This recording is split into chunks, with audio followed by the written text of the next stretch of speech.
You want to support Roland Martin Unfiltered? Be sure to join our Bring the Funk fan club. Every dollar that you give to us supports our daily digital show. There's only one daily digital show out here that keeps it black and keep it real as Roland Martin Unfiltered. By going to RolandMartinUnfiltered.com, you can make this possible. What also cracks me up, though, these clueless black conservatives who somehow, oh my God, I can't believe this thing is happening. The folks that announced this, dropped this video today. If y'all want to see an insane, stupid, ridiculous, sorry black conservative, yo, listen to this brother who is just clutching his pearls because of what Trump has done. I think that this go back comment hit a lot of us that support him. It hit a lot of us in the gut, I think. And I think that a lot of us of color, conservatives who support the president, I talked to a lot of my friends and we're still trying to process. It just came out of left field. And this is probably one of the most, I don't know, one of the most controversial comments that ever came out of the White House. And so, I don't know, I'm still processing it myself. And I think that the president is putting a lot of us in a very precarious situation, people that would have supported him. I think the president has a base, and he has a far right-wing base. And there's a lot of white nationalists, a lot of racists, a lot of anti-Semites in that base. And I feel as though the president has said, okay, well, I had a small margin of African Americans, small margin of Latinos, small margin of LGBT. So what I'm going to do is I am going to have a PR strategy that's going to PR strategy that is going to rile up the base. And so I feel like a lot of us feel like, wow, like where do we fit in, anymore? Are we still welcome in this movement? Are people of color still welcome? So a lot of us are still reeling from that comment. And I will tell you, a lot of my friends that are black conservatives, a lot of them have jumped off the Trump train. They've gone over to Kamala Harris's side. They've got involved in her campaign, and also Joe Biden's, certainly here in the Commonwealth of Pennsylvania. The president, there's a lot of people that believed in him. There's a lot of people that believed in him. And I think that the president's got to understand that, when he attacks Colin Kaepernick, when he attacks LeBron James, Steph Curry, you're attacking the very people that you say that you're trying to reach look up to as role models. And so I think that it's up to the president. It's up to the president. Do you really want to have an inclusive campaign? Do you want to have an inclusive run? Do you want to have an inclusive administration, or don't you? Eugene, how does it feel to have some of these dumbass black conservatives who it came out of left field? What game has he been attending?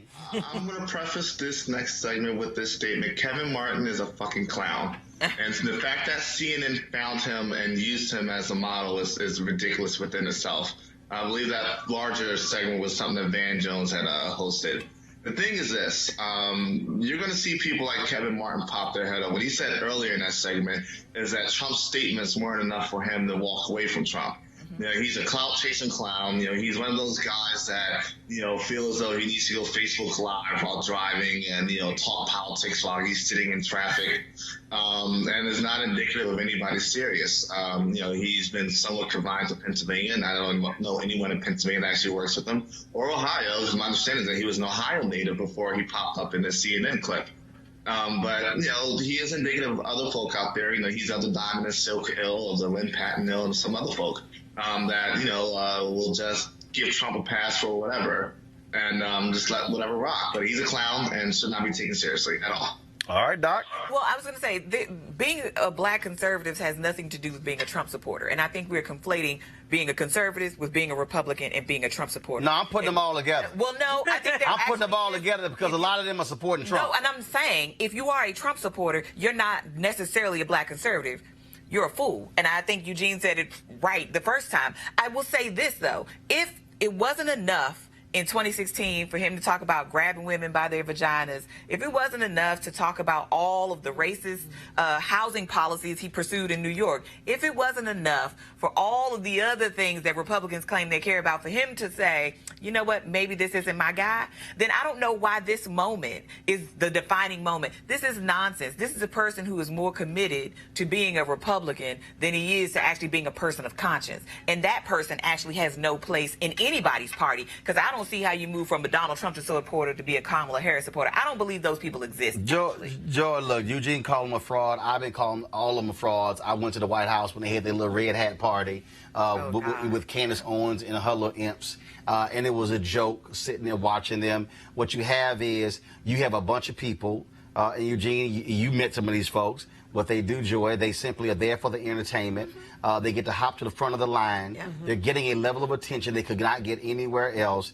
They are not even well-versed on policy. Right.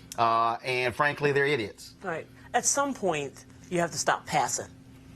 You can't be in that and be saying that, oh, I admire Colin Kaepernick.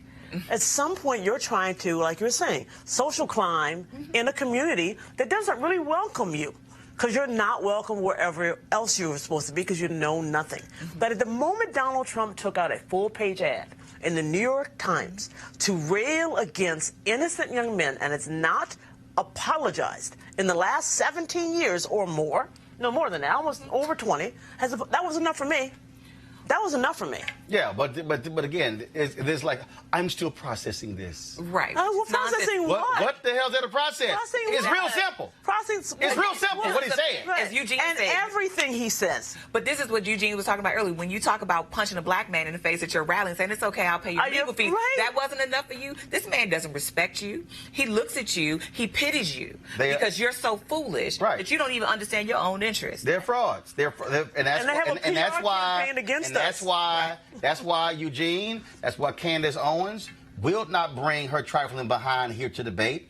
That's why she's been running from me for a year. That's why Tatum, her little boy, he won't debate. That's why Charlie Kirk, her boy, he won't debate as well, because first of all, they probably saw what happened when Dinesh D'Souza came here, and he still is in shock, and because they are frauds. That's what they are. And let me be real clear. I know real black conservatives. I know people who are black conservative who have been black conservatives for 3 and 4 and 5 generations. You can talk to them with some common sense, and they don't defend this nonsense or say stuff like, this came out of left field. I'm still processing it. Eugene, final comment. Yeah, I mean, look, what you see is this. You see a new crop of folk that came up when Trump came up. And the hope is that they go when Trump goes in 2021, when hopefully President Harris is sworn in. But there are serious black conservatives like myself, Mr. Michael Singleton, and others that, Terrence Satmeyer, that have been in the game for a while, that understand that, look, we may differ on how to forward the black community, but at the end of the day, we want the same outcome. Yeah, absolutely. Nonsense. All right, folks, back to our Roland Martin Unfiltered video in just one moment. All right, folks, they're back. MarijuanaStock.org has another great investment opportunity. If you were lucky enough to invest in their last crowdfunding campaign, you know they raised a lot of money in just a few months investing in legal marijuana farms. Those initial investors now own shares of a publicly traded company. Last time, again, many of you missed it. Y'all been sending me emails, but now they have a new investment opportunity that is as good, if not even better, than the last one. I'm talking about industrial hemp CBD.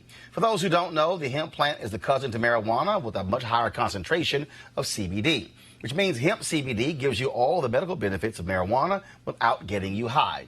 Until recently, hemp farming was practically illegal in the U.S. and heavily regulated by the DEA. However, the 2018 Farm Bill passed in Congress makes it legal to grow hemp CBD in the U.S., creating one of the largest commodities worldwide. They need land to grow all of the plants, which makes for an incredible investment opportunity, and that's where our good friends at 420 Real Estate come in. Their business model is simple. They buy land that supports hemp CBD grow operations and lease it to licensed, high-paying tenants. That's right, they are hemp CBD landlords, and you can get in on the action.